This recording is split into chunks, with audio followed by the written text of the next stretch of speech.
Конечно, сегодня мы говорим, что центр, в котором вы находитесь, дает нам огромную возможность на высоком качестве подготовить наших специалистов для агропромышленного комплекса.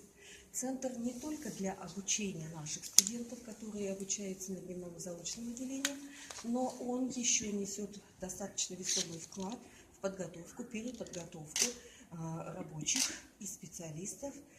учреждений,